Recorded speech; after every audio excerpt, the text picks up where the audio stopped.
Through my experience and conversations with a lot of people and having that interaction with a lot of founders, I felt everybody has that big goal or vision to become iconic one day. But it is just that we do not have a system which can help us. How can we reach there? Every business owner and entrepreneur starts their business or project with the same vision to stand out. While through the grind, through different phases that fades out, they forget why did they start their journey. I think I am here to redefine that relationship and help people actually bring their vision to reality, bridging the gap. So that is where the iconic shift comes from. Anybody who's got a dream to become an icon can do it. Let's do it. Hello, Pragya. Let's start with it. I think your business isn't the bottleneck.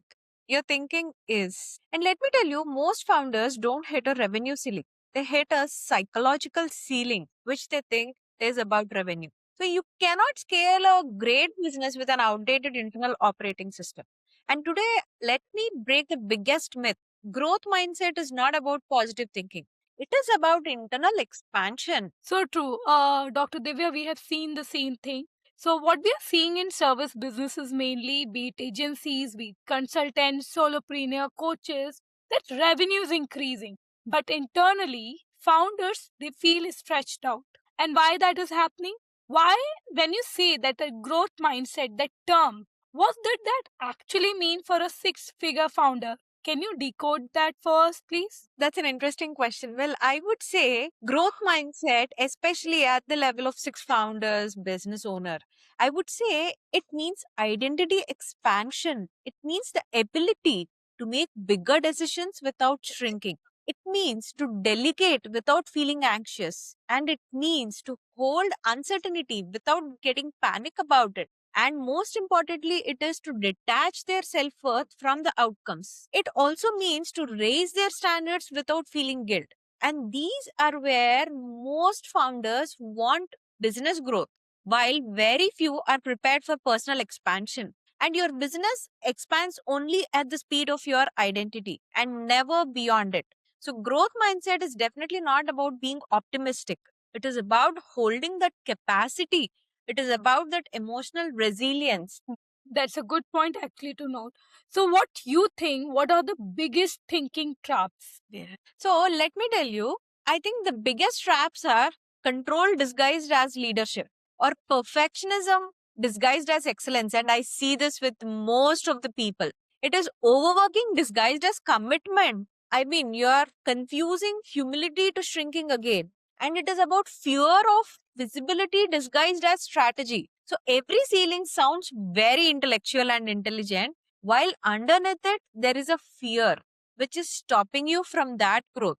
And if everything needs your approval in your business, let me tell you, you're not running a business. You only have assistants and you're only self employed in your business. That's so true. Actually, second you on this thought. But that something comes, I think, with experience or not experience. I've seen many people is still struggling with it. Would like to know and have little more insight from you about leadership maturity. So, when you say leadership maturity, I would want to tell you it is different at different levels again. Let's speak about a five-figure business owner. At five figures, your efforts may win. But when you move to six figures, the structure brings you results. And when you want to grow beyond six figures as well, that is where your emotional stability, your identity, everything comes to the picture. And let me also tell you or give you a nice heads up because as you grow, your identity was only exposed more and your problems are only gonna get bigger. So let's discuss onto this, where it's more about can you receive criticism without reacting? Can you let your team fail safely? Can you fire without any guilt? Or can you hold silence without over explaining? That may even be about, the revenue maturity that follows emotional maturity. Most people think once everything is said, then, the revenue once the revenue is set, we'll feel emotionally stable. But that's not how it works. It's the other way around. Once you feel more stable, calm, and composed emotionally, and your identity is fully expanded and stable, that is when the revenue follows. That's something, yes, you have mentioned it again and again in our previous discussion also, Dr. Divya. And you have often talked about the that how your nervous system is correlated. So would like to understand how the nervous system and why it is important when it comes about growth mindset. See, let me tell you in a very simple way. Your body understands and your body speaks. That is where your nervous system comes in. And anything that your nervous system doesn't feel comfortable with, it just pushes it away, isn't it? So, because as I mentioned earlier, your growth creates an exposure. So, more money means more responsibility and more risk. So, if your nervous system is just wired for survival rather than expansion, you're automatically sabotaging the whole expansion because your body is not yet comfortable with it. And this very specifically shows up as micromanagement, as I've told you, disguised as responsibility or quality. It shows up as avoiding visibility because you'll be judged and you fear being judged, right? And you underprice because you want to feel liked and accepted by everybody in the market. True, Getting a very it? good conclusion. And this is how you stay small to feel safe rather than expanding. So I'll tell you again, revenue grows only to the level of your nervous systems, the level where your nervous system really feels safe holding it. So it is more about the capacity of how much can you hold. That's something we can relate to because we are seeing the same problem with so many people. The underpriced thing is so common nowadays. People don't understand that. But Dr. Divya, we also know that you run your own programs regarding that and you have a structure to this. Can you briefly walk us through your framework? Definitely. I use something as, I am obsessed. Many people know that I am obsessed with being iconic. So my framework and my structure also goes around it. I call it the iconic growth framework, where each letter has got a meaning and understanding about it. So it starts with these six pillars where I say I is for identity expansion, C is for capacity building, O is for ownership, N is for narrative upgrade, the next I is for influence, and C is for again conscious scaling. Let me take you a little detailedly into this. When I say identity expansion, I mean the shift in operator, in being an operator to being the architect, where you stop reacting and start designing. And let me tell you, as long as you're working inside your business never grows. You need to work on your business. That is where you shift your identity into architect and design your business. Then coming to the C of capacity building, you need to build not just your team or the structure or the systems for your business, but you also need to build that emotional and decision capacity, the ability to make decisions without feeling any guilt, right? And when coming to the ownership transfer, it is about stopping to trying to control everything and installing trust. You need to have faith in your team. You need to have faith in yourself first. As long as you do not have in your faith in yourself, you cannot trust your team, right? Because they are your choice. So then comes the narrative upgrade. Most of the people operate from what they do not want rather than what they want. And this is where you rewrite your limiting internal stories which are not helping you grow. And let me tell you, whenever you think it's a revenue bottle or the revenue which gets plateaued at a certain extent, it is more about your relationship with money rather than revenue itself. So that needs a narrative upgrade.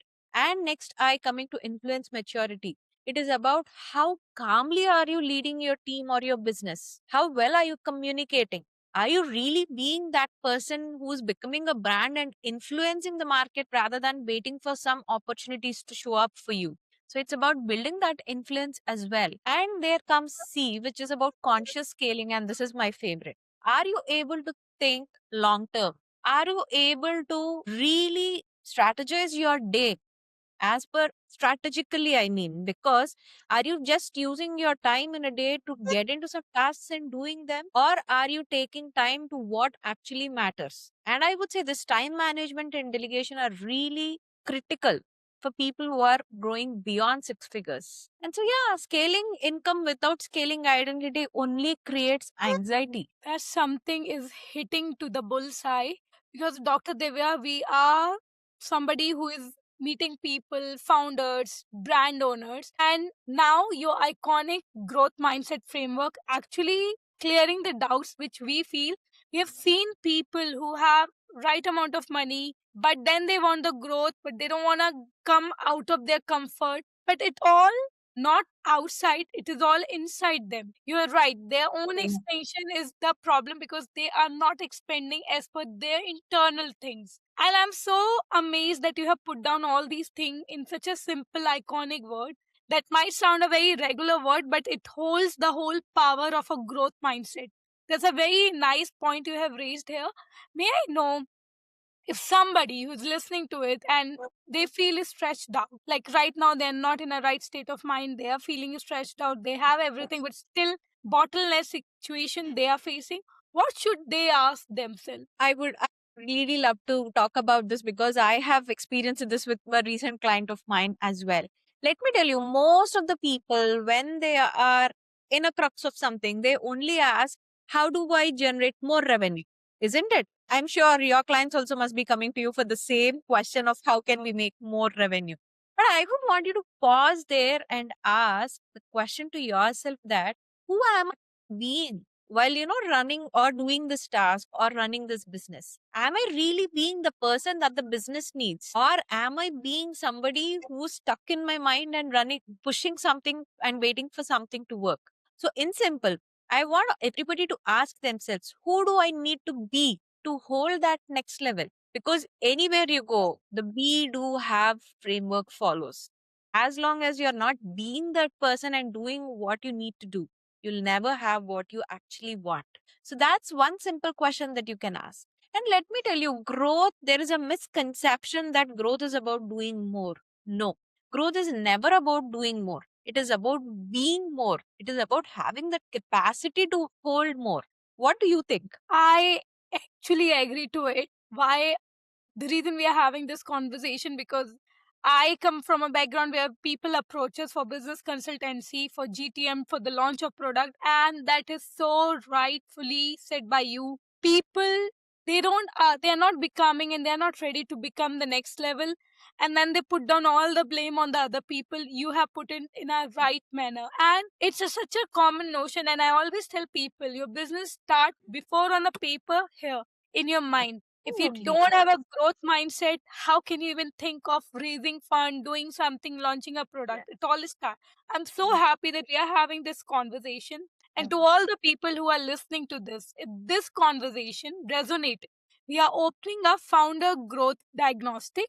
It is not to motivate you, but to help you identify your real ceiling.